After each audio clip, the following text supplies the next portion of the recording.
Good morning, everyone. Lauren Kalauik here. What's your name?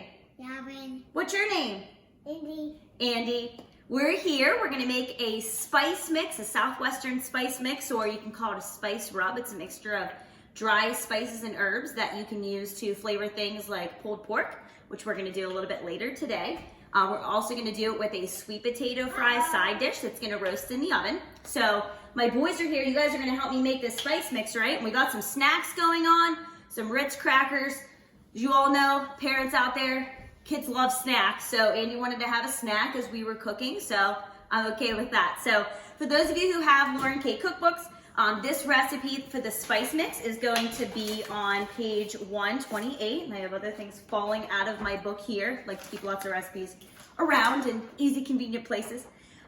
It's going to be on page 128, and we're going to be making these pulled pork sandwiches a little bit later today, so I'm excited for those.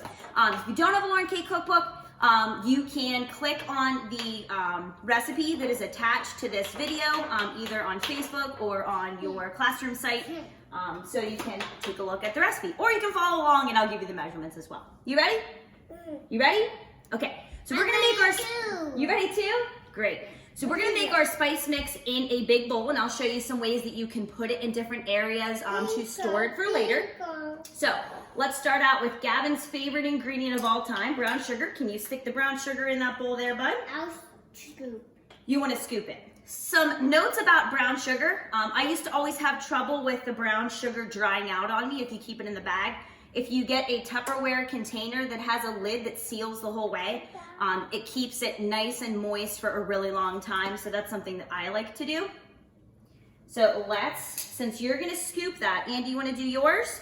We're gonna do, Gavin is doing 2 tablespoons of brown sugar. Andy, you wanna hold that? Can you hold that? Okay, Gavin. Hold that over the bowl for me, please, bud.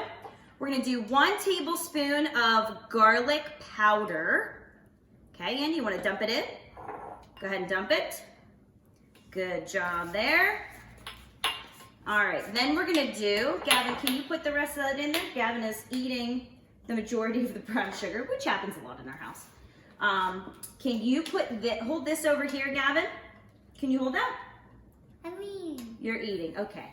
All right, we're gonna do 1 teaspoon, of regular table salt. We're gonna do, you wanna do it? Okay, can you dip this into the black pepper? I actually like the little containers of black pepper for this one because it makes it easy. 1 teaspoon of black pepper. And we're gonna do 1 tablespoon of chili powder. Now, spice mixes, you can mix and match whatever spices you want. So if you don't have chili powder on hand, that is completely okay. You can use something different. My only recommendation, can you hold that for me, buddy? My only recommendations for spice mixes is whenever you're using things like red pepper flakes or cayenne pepper, you go kind of light on those because those can have a lot of heat behind them and they can overpower and overspice your spice mix, which you don't want. Andy has disappeared. Are you coming back to do your job? He's doing some laps. Are you coming up? Or do you want Gavin to do your job? Gavin do that. Gavin do the job? Okay. Gavin's taking over. You want to hold that, bud? Okay, 1 tablespoon of ground cumin. I'll put that in there. Go ahead. And then we're going to come into our paprika. Now, I have about maybe a tablespoon left of paprika in this old container. You want to hold that for me? Hold that there. Oh, got to take the top off. Let's put that in there. You can kind of eyeball this. You can make double the amount if you want to. And then I'm going to show you what to do with this empty. I'm just going to put the rest of this in there. That's okay. A couple things about that empty container. Don't throw it away yet. Do you want to stir that for me with that spoon? You want to use that spoon? How you doing down there, Andy? Oh, no. Thanks. Do you want to try? Do you want to try some? Okay. Get that all stirred up there. Do you want to try some in your little bowl? My kids actually like to eat this spice mix. I don't give mass quantities to them, but they like to try it. You want to try a little bit? No, I don't like it. No? Okay. Do you want to try any? Spicy. Try some? It'll taste No? Too spicy. Okay. we'll put it on the pork and our fries. Can I have that little cup there, buddy? All right.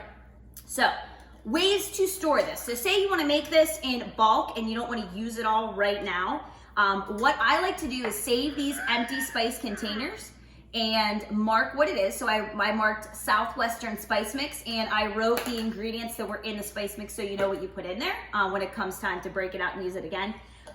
What you can do is you can put a funnel on top of that container, and it makes it easy to shake even if you're going to use it right now. More cheese crackers. We'll get some in a couple minutes, okay? I'm going to finish my dish here. Makes it for easy transfer into your old spice container. We'll put the shaker back on, put the lid back on. A great way to store it. Another way you can store it is just in a plastic baggie. Make sure you mark on there, like for me, since I like to use it for pulled pork.